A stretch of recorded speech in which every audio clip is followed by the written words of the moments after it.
Have you ever thought about what really happens when you get older and end up completely alone?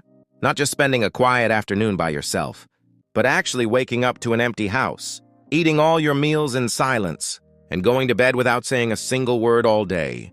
It's something most people don't talk about until they're already living it. And by then, it can feel overwhelming. But here's the real deal. Being alone in your later years doesn't have to mean feeling lonely. In fact, there are specific steps you can take right now to stay mentally sharp, emotionally balanced, and physically healthy, even if no one else is around. In this video, we're breaking down 4 essential things every older adult should do when they're living alone. These aren't just feel-good tips or shallow advice. They're habits based on real-life experience and backed by psychological research. Each one is easy to start, practical, and surprisingly powerful. So whether you're already living on your own or think you might be someday, this video will help you make that stage of life not just bearable, but genuinely meaningful, because you still deserve peace, purpose, and dignity, no matter your age or who's around. And be sure to stick around until the end, because the final tip might be the one that completely changes how you see being alone in later life. It's something that has helped countless seniors not just get by, but truly thrive. Let's get started. Number 1, build a steady daily routine. One of the first things that tends to fall apart when you're left on your own in old age is your sense of time. Without people dropping by, appointments to get to, or activities planned, the days can start to blur together. You might end up eating breakfast at noon, staying in your pajamas all day, or even forgetting what day it is.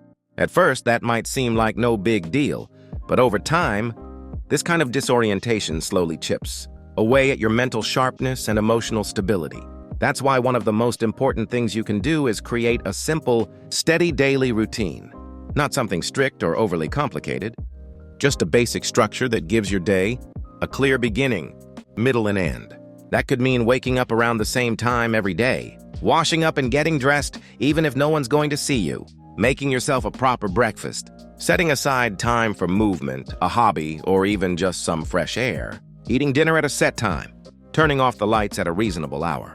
This kind of routine isn't about keeping busy, it's about giving your brain and body something reliable. When life gets quiet and your social circle shrinks, that kind of consistency helps your mind feel grounded and calm. Psychologists often say that humans are wired for rhythm. And as we age, rhythm becomes even more important. It helps keep anxiety in check, supports better sleep, and even improves digestion and brain function. Take Walter, for example. He's an 81-year-old widower who said that after his wife passed away, he totally lost track of time. The days felt like a blur.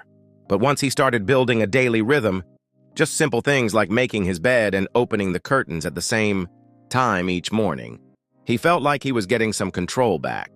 Eventually, he added in morning walks and evening tea. Those small daily anchors gave his day's structure, and with that came a real sense of peace. When you're living alone, it's easy for time to slip by without you even noticing. But just because there aren't other people around doesn't mean your days have to be unstructured. In fact, having a daily rhythm is one of the most powerful tools. You have to protect your mental and emotional well-being.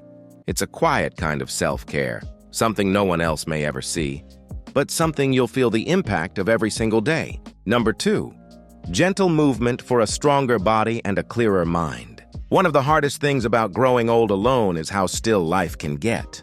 You wake up, sit in one chair, maybe move to another, walk to the kitchen, and then it's back to the chair again.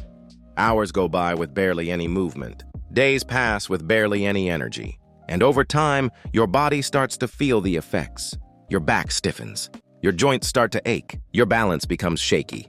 Eventually, even standing up can start to feel like a challenge. But here's something a lot of people don't realize: you don't need a gym membership, a fitness plan, or expensive gear to stay active. What really matters is staying consistent and making the decision to keep your body moving, even in small and simple ways. Movement isn't just about keeping your muscles and bones in shape. It's closely tied to your mood, your memory, and even how sharp your thinking stays as you age. Walking just to the end of the block and back, stretching your arms while the kettle boils, or simply standing up and sitting down 10 times in a row from your favorite chair. These little actions send a strong message to your body: I still need you. In fact, Research has shown that light daily movement in older adults can reduce the risk of depression, improve sleep, and even slow down cognitive decline. That means staying active isn't just good for your heart or your legs. It's also essential for your peace of mind. Take Eleanor, for example, a 78-year-old who lives alone in a quiet neighborhood. After her husband passed away, she hardly ever left the house. Her knees started to hurt and she felt exhausted, even after resting. Then one morning, she decided to walk to her mailbox. The next day, she did it again. A few weeks later, she was walking around the block. It didn't transform her life overnight, but it gave her something to look forward to each morning. She said she felt more alert, less anxious, and proud of her body again. This isn't about turning into an athlete. It's about holding on to your independence. When you keep your body moving, you're not just stretching your muscles, you're stretching time. You're giving yourself more years with more freedom, more days where you can get out of bed on your own, cook your own meals, water your own plants. And just as important, gentle movement reconnects you with the world outside your walls. A short walk around the block might mean spotting a neighbor, feeling the sunlight on your skin, or hearing birds sing. Those small moments matter. They remind you that even if you're living alone, you're still part of something bigger. So move a little bit every day. Not because anyone's watching, but because you're still here. And your body, no matter how old it is, deserves to be used, respected, and cared for. If you're still watching this video and finding these insights helpful, drop a number 2 in the comments so I know you're here. And if you haven't subscribed yet, now's a good time. Hit that button and turn on the bell so you don't miss any future videos. Your support helps us keep making meaningful content to inform and inspire you. Now let's keep going. Number 3, meaningful connection in small, steady doses. As you grow older and start living alone, the silence can become a strange kind of companion. Some days it feels peaceful. Other days it feels like a heavy weight sitting on your chest. You might go hours or even days without hearing anyone say your name. And even if you're someone who values your independence, there comes a point where too much isolation starts to wear down your emotional health. But here's where a lot of people get it wrong. Staying connected doesn't mean you need a big circle of friends or a packed social calendar. It doesn't mean throwing yourself into noisy events or pretending to be the life of the party. It simply means making sure that in some small way, you're still reaching out and others are reaching back. That could be a 5-minute phone call, a weekly check-in with a neighbor, or a friendly conversation with the cashier at your local grocery store. These little moments of connection carry more emotional weight than most people think. They remind you that you're still seen, still heard, and still part of the world around you. And there's solid science behind this. Studies show that older adults who keep even light social contact have stronger immune systems, lower chances of depression, and a reduced risk of dementia. That's not just luck, it's proof of how deeply we're wired to stay emotionally connected. Take Richard, 83 years old, who lives alone now that both of his sons have moved out of state. For a while, he didn't talk to anyone unless it was for a medical appointment. Then one day, he left a note on his neighbor's door, offering to take care of their mail while they were away. That small gesture led to a simple thank you, which turned into Saturday morning coffee chats. It wasn't anything dramatic, but it gave him something to look forward to. Someone to talk to. Someone who cared. If there's a person in your life you haven't spoken to in a while, maybe it's time to pick up the phone. If there's a neighbor you usually just wave to from a distance, try saying hello, ask how their day is going. These little gestures don't just brighten someone else's day. They breathe life back into your own heart. There's also something powerful about connecting through shared purpose. Many older adults find that volunteering or mentoring, whether it's reading to kids at the library or just listening to someone who needs a kind ear, gives them a sense of contribution. You might be living alone, but your presence, your story, and your wisdom still matter. Loneliness isn't really about how many people are around you. It's about feeling disconnected. And that feeling can shift with just one conversation, one act of kindness, one new habit. So reach out, even if it feels a little awkward.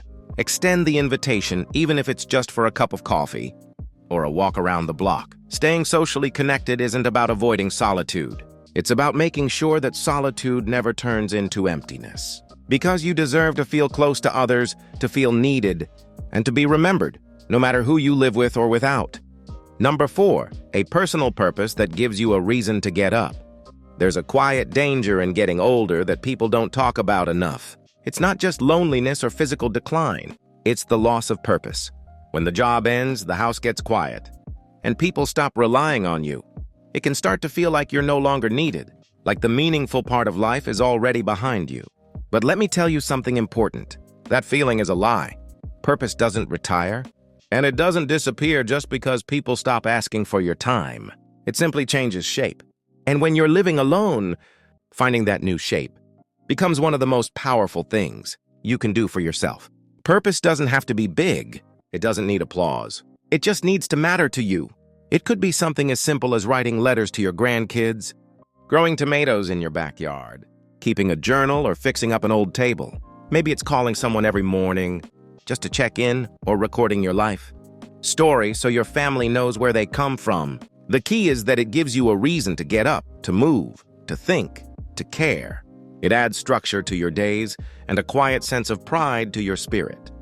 There's a man named Samuel, 79 years old, who lives by himself in a small house in Michigan. After his wife passed away, he felt a deep sense of emptiness. The silence felt endless. Then one morning he found an old typewriter in his garage. He brought it inside, cleaned it up, and started typing out his memories, his time in the Navy, how he met his wife, the birth of his daughter. He wasn't doing it for anyone else, but as he put his words on paper, he found peace, meaning, and slowly, the house didn't feel so empty anymore. Psychologists say that having a purpose, even a small one, is directly linked to better mental health, lower stress levels, and even a longer life in older adults. That's because the human spirit wasn't made to drift. It was made to aim. When you have a purpose, your days don't just pass. They mean something. You're not just existing, you're contributing, even if it's only to your own sense of dignity. And here's something a lot of people forget.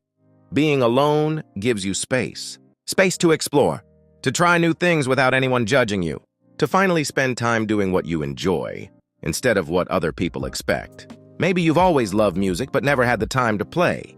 Maybe you've always wanted to learn how to paint, or cook something new, or read every book by a certain author. This is your time. You might live alone, but that doesn't mean your life has to feel quiet inside. When you find a purpose that speaks to your soul, it fills your space with meaning. And that meaning, however small or personal, is what keeps your spirit alive. So if today feels quiet, ask yourself, what's one thing I can build, write, grow, share, or care for tomorrow? Not for anyone else's approval, but for your own sense of peace. Because when you find purpose in solitude, you transform it.